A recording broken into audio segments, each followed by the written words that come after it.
Hello बच्चों, how are you? Welcome back. आज हम आए हैं मूविंग चार्जेस एंड मैग्नेटिज्म का लेक्चर नंबर 4 लेकर, जिसमें हम आज बात करने वाले हैं बड़ा ही इंपॉर्टेंट टॉपिक। क्या वो है? Ampere circuital law.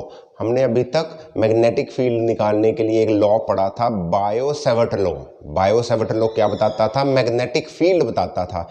आज एक और फॉर्मूला है, एक और लॉ है जो मैग्नेटिक फील्ड के बारे में बताएगा, उसके बारे में बात करेंगे, जिसका नाम है एम्पियर सर्किटल लॉ। ये भी क्या बताता है? एम्पियर सर्किटल लॉ क्या बताता है? ये भी मैग्नेटिक फील्ड ही बताता है। ये भी क्या बताता है? मैग्नेटिक फील्ड ही निकालेगा। ये भी क्या निकालेगा? मैग्नेटिक फील्ड ही निकालेगा। जैसे बायो-सैवर्ट लॉ निकालो, बस इसका मेथड अलग है, ये अलग प्रोसेस से काम करता है। एम्पियर ने दिया था ये कि मैग्नेटिक फील्ड ऐसे भी निकाली जा सकती है। बायो-सैवर्ट लॉ में फॉर्मूला याद होगा आपको, क्या फॉर्मूला था? सबको याद होगा, mu naught I D L sine theta upon 4 pi R square. ये क्या थी? मैग्नेटिक फील्ड थी। ठीक है, ये छोटी सी मैग्नेटिक फील्ड थी, छोटी सी लेंथ के कारण एक करंट कैरिंग कंडक्टर में। याद होगा सबको। अब बात करते हैं हम एम्पियर सर्किटल लॉ की। एम्पियर सर्किटल लॉ क्या बोलता है कि मान लो आपके पास एक वायर है। मान लो आपके पास एक वायर है, ऐसे ये वायर है। कैसे बनाऊं मैं? एक वायर है, ये रही वायर, सही है, ऐसे जा रही है, ऐसे जूम, इसमें से करंट ऐसे जा रहा है, करंट अंदर की तरफ जा रहा है। मान लो इसमें से करंट जा रहा है, ये वायर है, ये वायर देखो, ये वायर दिख रही है ऐसे, ये ऐसे है, तो आपको यहाँ से करंट इधर जा रहा है ऐसे। तो मैं इसको अगर ऐसा कर दूंगा तो करंट बाहर से अंदर जा रहा है, करंट अंदर की तरफ जा रहा है, समझते हो? करंट अंदर जा रहा है। तो इस करंट कैरिंग कंडक्टर में, इसके कारण इस पॉइंट पर मैग्नेटिक फील्ड बताओ। इस पॉइंट पर मैग्नेटिक, ये वायर कैसे भी हो सकती है, ऐसे हो सकती है, ऐसे हो सकती है, अब ये ऐसे रखी है। तो इस पॉइंट पर मैग्नेटिक फील्ड बताओ, इस पॉइंट पर मैग्नेटिक फील्ड बताओ। तो एम्पियर सर्किटल लॉ है क्या? बेसिकली एम्पियर सर्किटल लॉ एक लॉ है जो मैग्नेटिक फील्ड ही बताता है।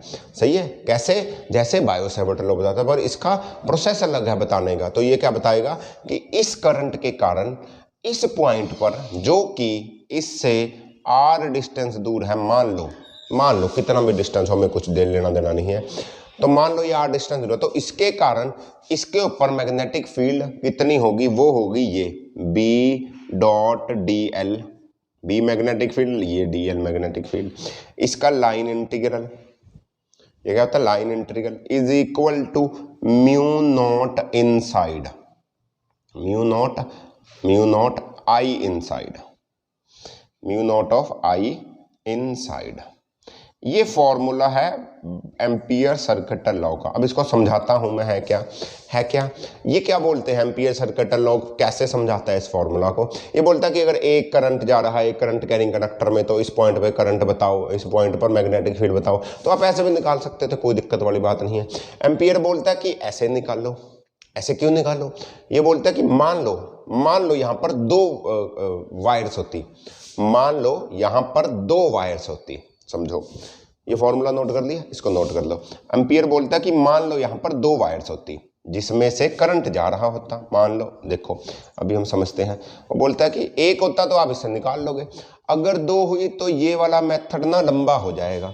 देखो ये एक है, इसमें से आई करंट जा रहा है अंदर को, एक वायर ये रही, इसमें से करंट बाहर को आ रहा है इसमें से करंट अंदर को जा रहा है, इसमें से करंट बाहर को आ रहा है, और इसमें है I2 करंट। मान लो एक वायर ये और एक वायर ये, समझ रहे हो? इसमें से करंट बाहर को आ रहा है, इसमें से करंट अंदर को जा रहा है, ये दो वायर था।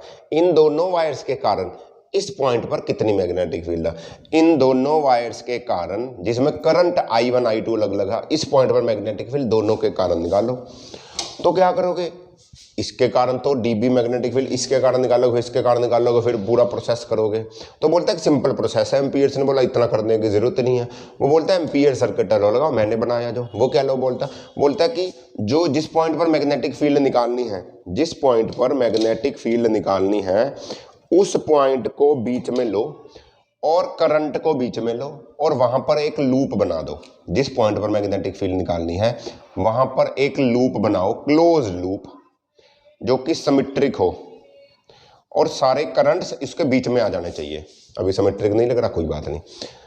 इस पॉइंट को इन्वॉल्व कर करके ये सर्कमफ्रेंस पर आए और एक लूप बना दो, क्लोज लूप। और ये लूप कैसा भी हो सकता है, जरूरी नहीं है सर्कुलर हो, तो एक क्लोज लूप बनाओ, सर्कुलर भी हो सकता है, जैसा भी लूप बना सकते हो।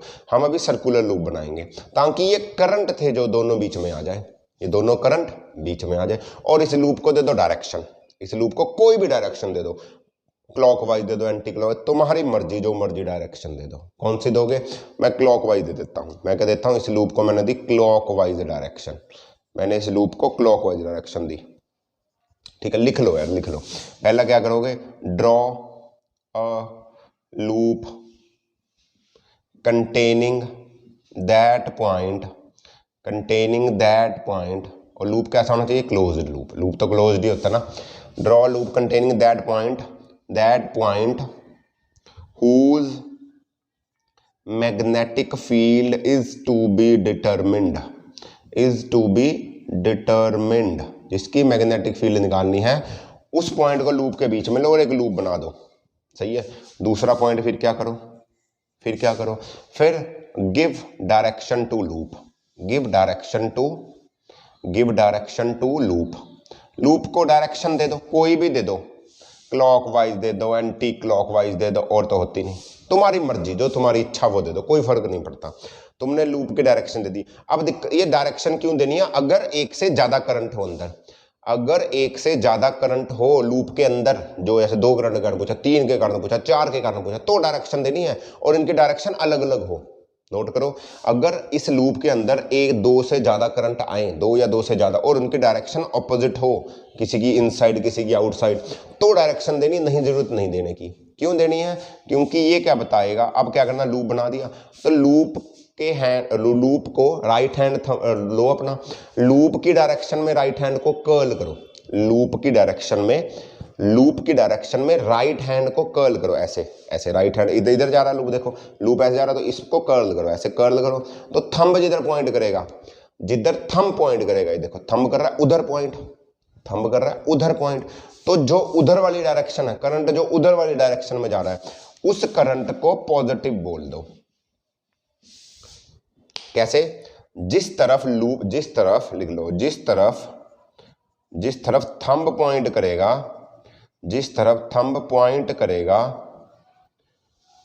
वो करंट पॉजिटिव लो, वो करंट क्या होगा, पॉजिटिव होगा। जैसे थंब पॉइंट कर रहा है इधर, तो ये अंदर की तरफ करंट जा रहा है, तो ये पॉजिटिव लो, और ये बाहर की तरफ आ रहा है, इसको नेगेटिव लो। मान लो एक और करंट होता I3 और ये अंदर की तरफ होता, तो ये भी पॉजिटिव होता, ये माइनस। समझ रहे हो, तो उसको पॉजिटिव लो, इसको माइनस लो, बात खत्म। ये तब करना है जब करंट के 2-3 करंट हो, डायरेक्शन ऑपोजिट हो। एक ही करंट हो तो ये लूप वगैरह लेने की जरूरत नहीं है। अरे क्यों करना है, क्योंकि हमारे पास फॉर्मूला है line integral B.dl = μ0 I inside. देखो ये फॉर्मूला है। अब I इनसाइड, इस लूप के अंदर जो करंट होगा वो I इनसाइड में रख दो। अब इसी लूप के अंदर तो 2 करंट है, एक I1 है, एक I2 है। क्या करूं मैं, I1 और I2 को ऐड कर दूं? नहीं, अरे यार एक डायरेक्शन ऑपोजिट है, एक अलग है। अब किसको पॉजिटिव लूं, किसको नेगेटिव लूं, इसके करने के लिए लूप को डायरेक्शन दी। हमने बोला कि जो अंदर की तरफ जा रहा है उसको पॉजिटिव ले लो, जो बाहर की तरफ आ रहा है उसको माइनस ले लो। तो I इनसाइड हुआ ये, अभी I1 माइनस I2। अगर आप लूप की डायरेक्शन ये लेते, इधर को लेते, तो करंट ऐसे करते, तो ये पॉजिटिव हो जाता, ये माइनस हो जाता, तो I2 माइनस I1 रख देते। वो तुम्हारी मर्जी है, कोई फर्क नहीं पड़ता, आंसर तो सेम आएगा, क्या फर्क है। ओके, तो ये है आपका क्या, एम्पियर्स लॉ। याद होगा आपको इलेक्ट्रिक फील्ड में, जब आपने इलेक्ट्रिक फील्ड निकाली थी तो आपने एक लॉ पढ़ा था ऐसे ही इलेक्ट्रिक फील्ड निकालने का। वो लॉ आपको याद होगा, line integral of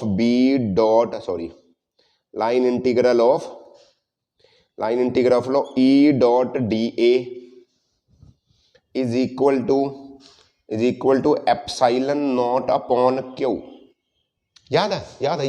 electric field जैसा ही फॉर्मूला है ये। इलेक्ट्रिक फील्ड निकालते थे, एक लूप लेते थे, तो उसमें एप्सिलॉन नॉट रखते थे, अभी म्यू नॉट रख रहे हैं। ये तो परमिटिविटी थी, ये परमिएबिलिटी है, सब याद होगा। देखो मैग्नेटिक फील्ड और इलेक्ट्रिक फील्ड ना यार दोनों एक जैसे कंसेप्ट हैं, दोनों को कोरिलेट कर चलोगे तो समझ में आता रहेगा। ठीक है, आगे दोनों को हमने मिला भी देना है, आगे मैग्नेटिक और इलेक्ट्रिक फील्ड को मिलाकर भी चैप्टर आएगा, तो इस बात को समझे। ओके, समझ में आई बात ये? तो ये है आपका यार क्या, एम्पियर सर्किट लॉ। अंदर वाले जितने भी होंगे आपके करंट वो लेने आपने, ऑपोजिट डायरेक्शन में तो माइनस। अगर यार दोनों करंट ये सेम डायरेक्शन में होते तो क्या होता, I1 प्लस I2 हो जाता, कोई फर्क नहीं पड़ना था। अगर एक ही होता तो एक रख देते, मान लो दो करंट ना होते, अगर सिर्फ अंदर I करंट होता तो म्यू नॉट I कर देते, तीन होते तो तीन कर देते, मान लो एक करंट ये रहा I3 तो ये कर देते माइनस I3। समझ में आ रहा है? इसके लिए लूप लिया था। अगर एक ही करंट था, लूप डायरेक्शन कुछ लेने की जरूरत नहीं, सीधा फॉर्मूला को I इनसाइड रखो, B डॉट DL करो, खत्म। ओके, अब ये DL है क्या, DL है क्या, ये जो लूप लिया मैंने, ये जो मैंने लूप लिया इसमें से छोटा छोटा DL निकाल लूंगा, ये DL छोटा सा DL, हर DL पे वैल्यू निकाल लूंगा, B पे DL पे, ये DL है, इस लूप का छोटा छोटा DL निकालना है, इस लूप का छोटा छोटा DL निकालना है। अब बात ये करते हैं कि ये जो एम्पियर सर्किट लॉ है ये लगेगा कब, इसको अप्लाई कब करेंगे।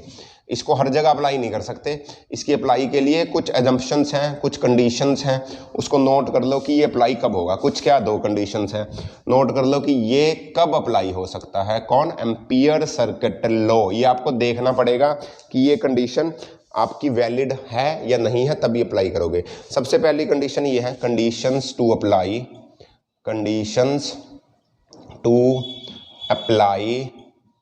Amperes circuital law, Ampere circuital law को अप्लाई करने की कंडीशन। सबसे पहली कंडीशन ये है कि B should not be zero and it should be constant,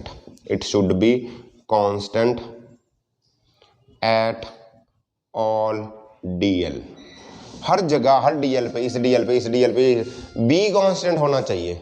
B क्या होना चाहिए, कांस्टेंट होना चाहिए। पहला केस, पहला कंडीशन। दूसरी कंडीशन DL, जो भी DL वेक्टर हुआ ये should be tangential to B। ये क्या होना चाहिए, DL वेक्टर ये टेंजेंशियल होना चाहिए। समझ में आई बात? ओके जी, टेंजेंशियल का मतलब समझते हो क्या है? देखो यार, ये अगर B है, ये जो DL है इसका ये इधर होना चाहिए DL, ये टेंजेंशियल। अगर यहाँ पर DL है, ये रहा DL, इसके टेंजेंशियल B, इसके टेंजेंशियल B हमेशा उल्टा लिख दिया गया, उल्टा लिख दिया। B should be tangential to DL लिखना था, B should be tangential to DL। B हमेशा DL के टेंजेंशियल होना चाहिए। टेंजेंशियल होने का मतलब क्या हुआ, होने का मतलब क्या हुआ कि जो थीटा हुआ वो 0 डिग्री हुआ। अगर टेंजेंशियल नहीं हुआ, थीटा हो जाएगा आपका 90 डिग्री। अगर थीटा 90 डिग्री हो जाएगा तो सारे का सारी गेम बदल जाएगी। समझ में आई बात? समझे नहीं समझे? देखो यार, B डॉट DL का क्या मतलब हुआ, B DL cos थीटा। इस फॉर्मूला को देखो, मैं इसको लिख सकता हूँ B DL cos theta is equal to mu naught I inside. लिख सकता हूँ ना यार, B डॉट DL है तो B dot DL cos theta कर सकता हूँ। अगर cos थीटा 0 हुआ, cos 0 यानी 1, तो B DL is equal to mu naught I inside. DL की इंटीग्रेशन क्या हो जाएगी, L, तो B into L is equal to mu naught I inside. सही है। अगर थीटा 90 हो जाए, टेंजेंशियल ना हो, ये इसके 90 डिग्री हो जाए, तो थीटा 90 हो जाए, cos 90 0, तो cos 90 0, तो ये तो सारा 0 हो गया ना यार। तो ये तो अप्लाई, तो देखो अप्लाई तो यहाँ पर भी करेगा, पर यूजफुल नहीं है ये लो। अप्लाई तो यहाँ पर भी कर रहा है ये लो, वैलिड तो है ये यहाँ पर भी कि 30 90 होगा, टेंजेंशियल नहीं होगा तो क्या एम्पियर सर्किट लॉ नहीं लगेगा? लगेगा, एम्पियर सर्किट लॉ लगेगा, बट हमें कोई फायदा नहीं होगा, हमें कुछ नहीं देगा वो। मेरी बात समझ रहे हो? तो ये टेंजेंशियल होना जरूरी है, तब ज़्यादा यूजफुल है। देखो एप्लीकेबल तो है, यूजफुल तब होगा जब ये कंडीशंस होंगी। हमें कोई फायदा नहीं होगा ना बेटा अगर ये हो जाएगा। ओके, क्लियर है? तो ये इससे आप क्वेश्चन सॉल्व कर सकते हो। I और I1 I2 को अगर ज़्यादा हुए तो डायरेक्शन तो लूप लेना, I1 माइनस I2 माइनस, किसको पॉजिटिव किसको नेगेटिव लेना वो लूप बताएगा कि जिसकी डायरेक्शन में करंट हुआ, अंगूठा इसकी डायरेक्शन हुआ, उसको करंट को पॉजिटिव, ये नेगेटिव। प्लस कर देना, दोनों सेम हुए तो प्लस कर देना, दोनों अलग हुए तो माइनस कर देना। तो इससे आपका क्वेश्चन सॉल्व हो जाएगा। तो ठीक है, मिलते हैं अगले टॉपिक के साथ, जिसमें एम्पियर सर्किट लॉ से हम एक इन्फाइनाइट वायर पे मैग्नेटिक फील्ड निकालेंगे। तब तक के लिए पढ़ते रहे, एंजॉय करें। All the very best, bye bye बच्चों।